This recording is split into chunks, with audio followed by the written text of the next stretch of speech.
Tax का इतिहास और कॉरपोरेशंस की शक्ति। मेरे अमीर डैडी ने खेल को चतुराई से खेला था और उन्होंने ये कॉरपोरेशंस के जरिए किया था, जो अमीरों का सबसे बड़ा रहस्य है। मुझे याद है स्कूल में हमें रॉबिन हुड और उसके मैरी मैन गिरोह की कहानी सुनाई गई थी। मेरे शिक्षक के हिसाब से ये एक रोमांटिक हीरो की अद्भुत कहानी थी, जो अमीरों से पैसे छीनकर गरीबों में बांट देता था। दूसरी ओर मेरे अमीर डैडी रॉबिन हुड को हीरो नहीं मानते थे। वो तो रॉबिन हुड को अपराधी मानते थे। रॉबिन हुड को गुजरे हुए जमाना हो चुका है, लेकिन उसके अनुयायी आज भी जिंदा हैं। मैं अक्सर अब भी लोगों को कहते सुनता हूं, इसके लिए अमीर लोग पैसे क्यों नहीं देते, या अमीरों को ज्यादा टैक्स देना चाहिए और गरीबों में बांटना चाहिए। ये अमीरों से छीनकर गरीबों में बांटने की रॉबिन हुड फंतासी गरीबों और मध्यम वर्गीय लोगों के लिए सबसे दुखदाई साबित हुई है। इसी रॉबिन हुड आदर्श की वजह से मध्यम वर्ग पर टैक्स का इतना भारी बोझ लदा हुआ है। सच्चाई तो यह है कि अमीरों पर टैक्स लगता ही नहीं है। गरीबों के कल्याण के लिए पैसे तो मध्यम वर्ग देता है, खास तौर पर उच्च आय वाला मध्यम वर्ग। टैक्स के बारे में पूरी तरह से समझने के लिए हमें इसकी ऐतिहासिक पृष्ठभूमि पर नजर डालने की जरूरत है। हालांकि मेरे उच्च शिक्षित डैडी शिक्षा के इतिहास के विशेषज्ञ थे, लेकिन मेरे अमीर डैडी खुद को टैक्स के इतिहास का विशेषज्ञ मानते थे। अमीर डैडी ने माइक और मुझे बताया कि इंग्लैंड या अमेरिका में पहले कोई टैक्स नहीं लगता था। कभी कभार युद्ध का खर्च निकालने के लिए अस्थायी टैक्स लगा दिया जाता था। राजा या राष्ट्रपति बस ऐलान कर देता था और हर एक को अपना हिस्सा देने के लिए प्रेरित करता था। ब्रिटेन में सन 1799 से सन 1816 तक नेपोलियन के खिलाफ युद्ध में टैक्स लगाया गया था। अमेरिका में सन 1861 से सन 1865 तक हुए गृहयुद्ध के खर्च को जुटाने के लिए टैक्स लगाया गया था। सन 1874 में इंग्लैंड ने अपने नागरिकों पर स्थायी इनकम टैक्स लगा दिया। सन 1913 में अमेरिकी संविधान के 16वें संशोधन की मंजूरी के साथ ही इनकम टैक्स अमेरिका में भी स्थायी हो गया। एक जमाने में अमेरिकी टैक्स विरोधी थे। चाय पर बहुत ज्यादा टैक्स लगने की वजह से ही बॉस्टन हार्बर की मशहूर टी पार्टी वाली घटना हुई, जिसने क्रांतिकारी युद्ध को चिंगारी दी।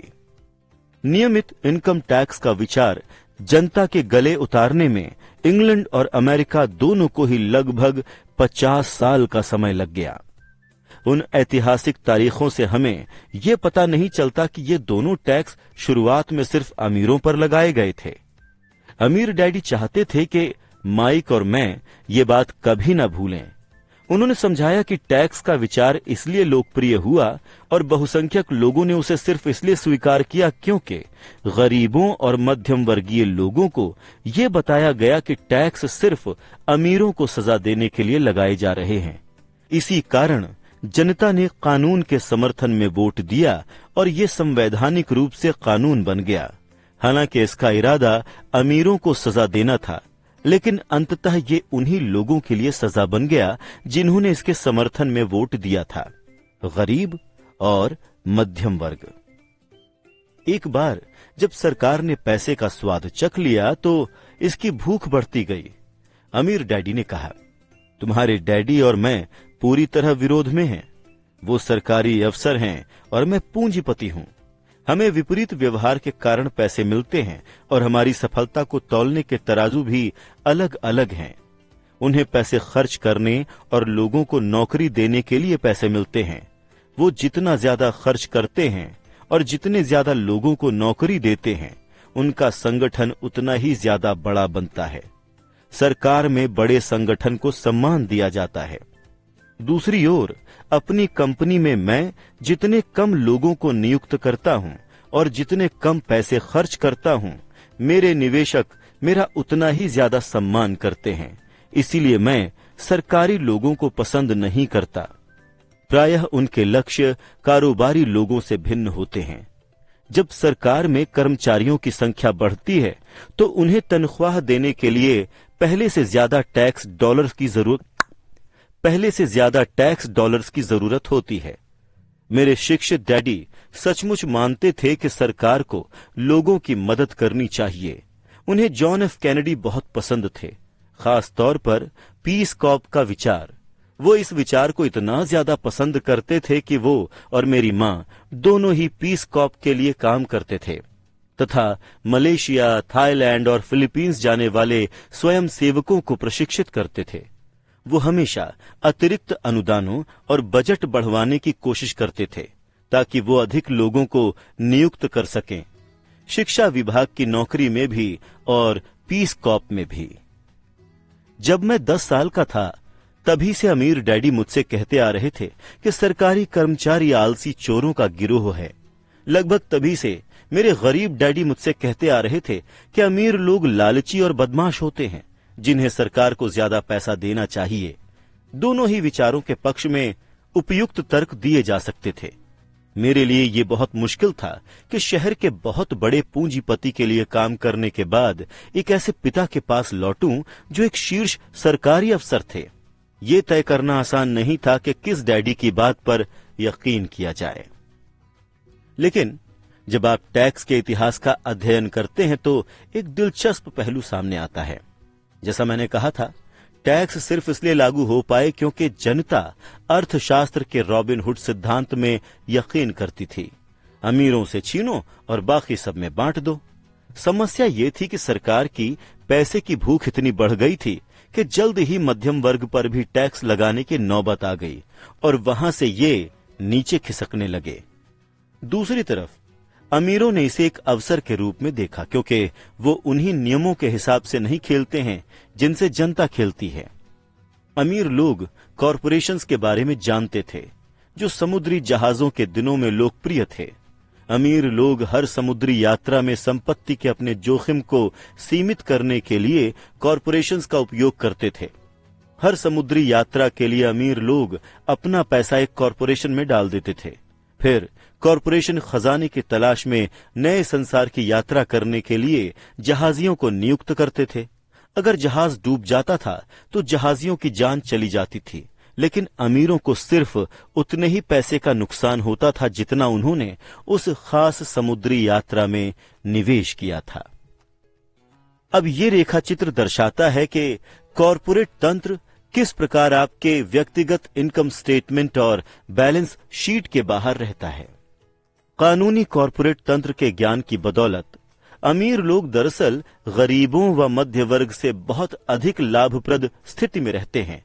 चूंकि मुझे 2 डैडियों, एक समाजवादी और दूसरे पूंजीपति ने शिक्षा दी थी, इसलिए मुझे जल्द ही यह एहसास होने लगा कि पूंजीपति के दर्शन में ज्यादा आर्थिक समझदारी नजर आती है।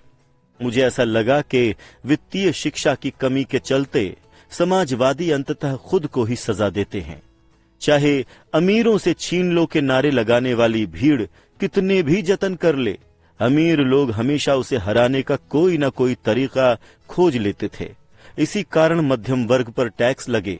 अमीर लोगों ने बुद्धिजीवियों से ज्यादा चतुराई सिर्फ इसलिए दिखाई क्योंकि वो पैसे की शक्ति को समझते थे, एक ऐसा विषय जो स्कूलों में नहीं पढ़ाया जाता। अमीर लोगों ने बुद्धिजीवी वर्ग को किस तरह हराया? अमीरों से छीन लो। टैक्स जब एक बार पारित हो गया तो सरकारी तिजोरी में पैसा आने लगा। शुरुआत में लोग इस बात से खुश हुए और पैसा सरकारी कर्मचारियों के पास ये नौकरी और पेंशन के रूप में गया। अमीरों के पास ये उनकी फैक्ट्रियों के जरिए मिले सरकारी अनुबंधों से आया। सरकार के पास ढेर सारे पैसे थे, लेकिन समस्या उसके वित्तीय प्रबंधन की थी। हर सरकारी विभाग का लक्ष्य होता है कि उसे जो पैसा आवंटित किया गया है वो बचना नहीं चाहिए, बल्कि पूरा खर्च होना चाहिए।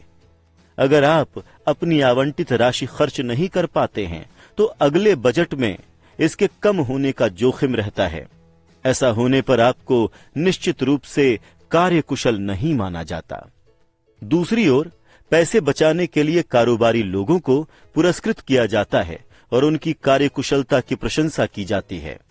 जब बढ़ते सरकारी खर्च का ये चक्र जारी रहा तो पैसे की मांग बढ़ गई और अमीरों पर टैक्स लगाओ के विचार को थोड़ा बदला गया और इसमें कम अमीर लोगों को भी शामिल कर लिया गया। एक वक्त ऐसा आया जब इसमें वही लोग शामिल हो गए जिन्होंने इसके समर्थन में वोट दिया था, यानी गरीब और मध्यम वर्ग। सच्चे पूंजीपतियों ने इससे बचने का तरीका खोजने के लिए अपने वित्तीय ज्ञान का उपयोग किया। वो कॉरपोरेशन की शरण में गए। जिन लोगों ने कभी कोई कॉरपोरेशन नहीं बनाया, उन्हें ये पता ही नहीं होता कि दरअसल कॉरपोरेशन जैसी कोई चीज नहीं होती।